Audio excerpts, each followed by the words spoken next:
হঠাৎ কেন হুইল চেয়ারে পরীমণি? ঢালিউডের আলোচিত চিত্রনায়িকা পরীমণি সামাজিক মাধ্যমে বেশ সক্রিয়। প্রায় ব্যক্তিগত জীবনে নানা মুহূর্ত ভক্তদের সঙ্গে ভাগ করে নেন। তবে শুক্রবারে তার প্রকাশ করা দুটি ভিডিওকে ঘিরে ভক্তদের মধ্যে উদ্বেগ সৃষ্টি করেছে।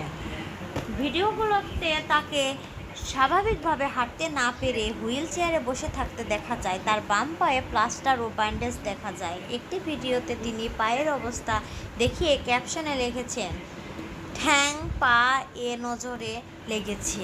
পরবর্তী আরেকটি ভিডিওতে তাকে সম্ভবত হাসপাতালের পরিবেশে হুইল চেয়ারে বসে থাকতে দেখা যায়। আকস্মিকভাবে তার এমন অবস্থা ভক্তদের মধ্যে প্রশ্ন উঠেছে, আসলে কি ঘটেছে এই নায়িকার সঙ্গে?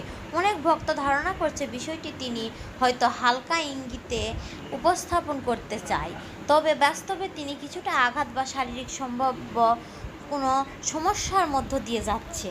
কেউ কেউ মনে করছেন ভিডিওগুলো হাসপাতাল থেকে ধারণ করা হয়েছে। ভিডিও প্রকাশের পরপরই ভক্ত ও সহকর্মীরা তার দ্রুত সুস্থ কামনা করে মন্তব্য করেছেন। এ বিষয়ে বিস্তারিত জানতে পরীমণির সঙ্গে যোগাযোগের চেষ্টা করা হলেও তার কোনো প্রতিক্রিয়া পাওয়া যায়নি।